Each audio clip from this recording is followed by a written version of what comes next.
80,000 people are sleeping in school gymnasiums tonight. Not because Mayon Volcano erupted without warning, but because the warning came 18 months ago, recorded on GPS sensors and electronic tilt meters positioned around the volcano's flanks, and almost nobody acted on it.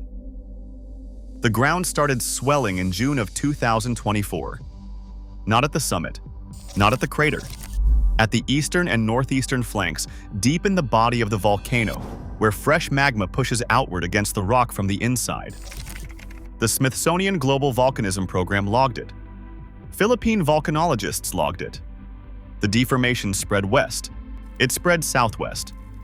By May of 2025, every flank of the mountain was inflating simultaneously, the entire edifice swelling like a pressure vessel being loaded from below. The alert level stayed at 1. The tourist buses kept running.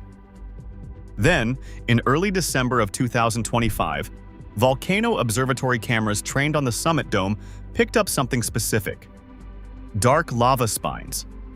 Finger-like protrusions of solidifying degassed lava being pushed upward through the hardened dome surface by fresh magma, arriving from depth faster than the rock can accommodate it.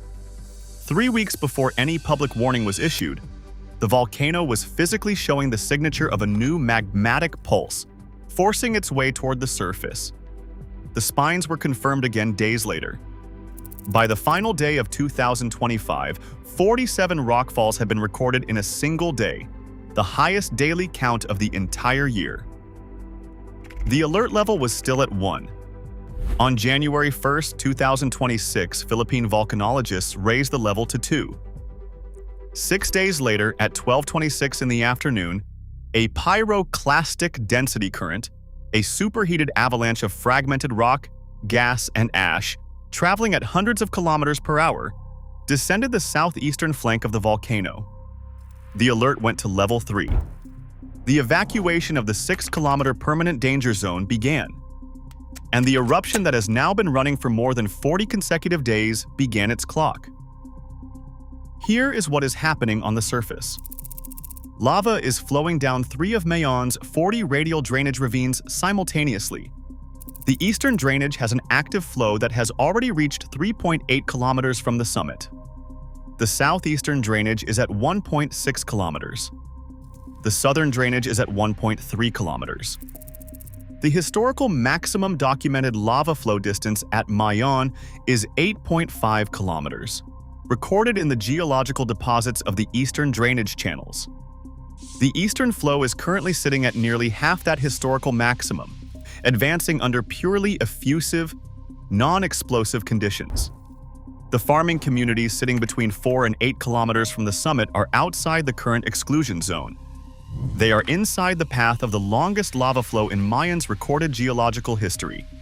But the lava flows are not the signal that has volcanologists paying closest attention right now. On February 4, 2026, Mayon emits 6,569 tons of sulfur dioxide in a single day, the highest single-day SO2 measurement recorded at this volcano in 15 years. The monthly average through February stands at 5,503 tons per day, more than double the January average of 2,571. For context, the critical alert threshold that monitoring agencies use to trigger elevated danger classifications is 1,000 tons per day. Mayon is running at 5 times that threshold as a monthly average. Here is what Philippine volcanologists report on the same day that number is recorded. No corresponding increase in rockfall rate. No increase in pyroclastic density current frequency. No increase in lava flow output at the summit crater. The physical eruption has not escalated. Only the gas has. Sulfur dioxide is produced when ascending magma degasses as it rises through the conduit toward the surface. A violent gas surge without any matching escalation in surface activity means one specific thing in volcanology: fresh magma is arriving from depth and accumulating below the surface without yet breaking through. The rising SO2 concentrations, volcanologists write in their official bulletin, could forewarn of new intrusions into the Mayon edifice that could lead to further eruptive activity. The eruption currently visible on the surface, the lava flows, the rockfalls, the pyroclastic density currents, may not be the main event. Something is loading underneath it. And the monitoring data contains a second anomaly that makes this more disturbing. Throughout this eruption, official bulletins have repeatedly used a specific technical term to describe Mayon's ash emissions: aseismic. The emissions are occurring without detectable accompanying earthquakes. In a standard stratovolcano eruption, every pulse of ascending magma, every fracture in the surrounding rock, every movement of gas through the conduit system produces a measurable seismic signature. Those signals are what monitoring networks are built to detect. When emissions happen aseismically, when material moves through the conduit without generating seismic noise, it means the conduit is fully open, fully unobstructed, offering no resistance to the material moving through it. An open conduit is efficient. It is also the specific configuration that, if suddenly sealed by a plug of cooling lava at the surface, while magmatic pressure continues building below, creates the conditions for a violent pressure-driven explosive eruption. Volcanologists have stated explicitly that a sudden drop in SO2, not a continued rise, is itself a warning signal because it can indicate the conduit has sealed and gas can no longer escape. The number to watch is not only 6,569 going higher, it is 6,569 going suddenly to zero. Mayon does not sit on stable ground. The volcano is positioned on a northwest trending structural depression cut by active left lateral strike-slip faults, one segment of the geological boundary zone between the Eurasian plate and the Philippine Sea Plate that makes this archipelago one of the most seismically active tectonic environments on Earth. Satellite radar interferometry has detected ongoing oblique fault movement directly north of the volcano. Peer-reviewed research published in scientific journals has identified fractures running across Mayon's eastern and western flanks, structural features consistent with the regional tectonic stress field. The researchers describe Mayon as an oversteppened volcano that may have been further destabilized by tectonic activity, and identify those flank fractures as precursors to potential tectonically induced volcano collapse hazards. The perfect cone that appears on a million travel photographs is built on a basin riddled with active faults, and it carries fractures on its own edifice that geologists have flagged as collapse risks. The beauty of the geometry is not incidental to the danger. It is the same process, the balance between eruption rate and erosion rate, that has built the slopes to angles approaching 75% on the upper flanks, steep enough that any significant destabilization has nowhere to go but down, fast, across the 40 ravines that radiate from the summit in every direction. Those ravines are currently loaded. The pyroclastic density current deposits sitting in the eastern, southeastern, and southern drainage gullies are thermally active. When rainfall arrives, and the rainy season arrives in weeks, not months, it will not produce ordinary mudflows. It will produce hot lahars. Philippine volcanologists have used that exact language in their official advisories.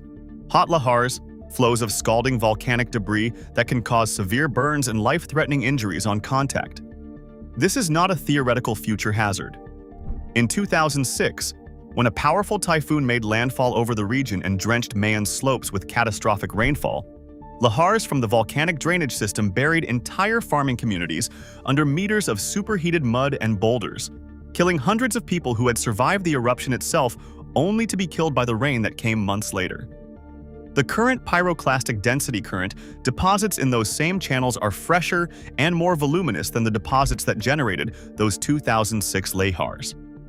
There are farming communities on the southwestern slopes of Mayon, whose Level 4 evacuation protocol covers 12,000 families, a trigger that has not been activated because the current alert remains at Level 3. Emergency officials have already identified the specific logistical scenario they cannot solve. If lahar flows in the drainage channels that bound those communities mobilize before the evacuation is ordered and completed, the access roads are blocked. The communities are physically isolated. There are no alternate routes. Local disaster officials have stated this publicly. Residents will be cut off, making it extremely difficult to reach them if the situation deteriorates rapidly. A rainfall event of 100 to 200 millimeters is sufficient to mobilize those channels simultaneously. A tropical storm delivered exactly that amount to the region in January of 2026, while the eruption was already underway. The rainy season delivers multiples of that figure on a weekly basis. 212 years ago, Mayon erupted with a force classified as VEI-4. A nearby town was buried under 9 meters of tephra. More than 1,200 people who had run to a stone Franciscan church for shelter, believing its walls would protect them, died inside it when the pyroclastic flows arrived. Only the belfry survived. It is still standing today, rising above the solidified volcanic debris that consumed the rest of the structure, with an unobstructed view of the glowing cone. That 1814 eruption did not stay local. Scientists studying the 1816 global climate crisis have confirmed that the stratosphere was already carrying a significant aerosol load from Mayon's 1814 event when Mount Tambora erupted in April of 1815. Mayon had primed the atmosphere. Tambora pulled the trigger. The combined effect produced the year without a summer, a global temperature drop of 0.4 to 0.7 degrees Celsius that caused complete crop failure across New England, Germany, France, and Ireland, triggered food riots across Europe, and produced famine conditions that killed tens of thousands of people on multiple continents. A single Philippine volcano in a single eruption contributed to a climatic event that reshaped the demographics of the northeastern United States, drove migration patterns that altered the settlement of the American Midwest, and in the cold, dark, rain-soaked summer of 1816, provided the atmospheric conditions in which a group of writers sheltering indoors in Switzerland produced, among other works, the first draft of Frankenstein. The ancient belfry still stands in the ash, and directly behind it, right now, Mayon is emitting 5,503 tons of sulfur dioxide per day into the same atmosphere. Here is what is happening at that historic ruin site today. Tourists are arriving. Not fewer tourists, more tourists. This is documented. During the 2023 Mayon eruption, when the alert level rose to 3, visitor numbers at the ruins increased. Souvenir vendors extended their hours. Restaurants nearby reported higher foot traffic during the eruption episodes. People drive toward the glowing summit to photograph the active lava cone framed behind the belfry of the church where 1,200 people burned alive. Military trucks enforcing the 6-kilometer exclusion zone share the same roads with rental cars carrying tourists to the perimeter for photographs. The Philippine government is executing an 80,000-person mandatory evacuation from one side of the volcano while managing unauthorized volcano tourism from the other. 80,000 evacuees. The largest Mayon displacement since 1984, when 73,000 people were successfully moved with 0 casualties, the benchmark Philippine emergency managers still cite today. That 1984 evacuation succeeded because the escalation was detectable, the timeline was manageable, and the roads remained open. The 2026 evacuation has already exceeded those numbers. The eruption is still running. The alert level has not moved. The rainy season is approaching. The pyroclastic density current deposits are sitting in the ravines. The magma is accumulating below the surface, decoupled from the gas signal that is the only external measure of what is happening in the conduit. And those southwestern slope communities are still connected to the outside world by roads that lahar flows can close in minutes. Mayon has erupted 52 times since 1616. After every eruption in those 4 centuries, the displaced farming families of the region have returned to the slopes. The volcanic soil is the most fertile agricultural land in the area. The plantations grow back, the rice paddies grow back, the families grow back. After the 1993 eruption killed 79 farmers, the communities were resettled on the same slopes. After the 2023 eruption, residents returned within months of the alert being downgraded. The cycle has run 52 documented times, and it has always eventually reset. The question that 400 years of eruption history has never had to answer, the question that no Philippine disaster management protocol has ever been tested against, is what happens the time the cycle does not reset? What happens when the eruption is large enough, fast enough, or wet season timed enough that the roads are already gone before the evacuation order is issued?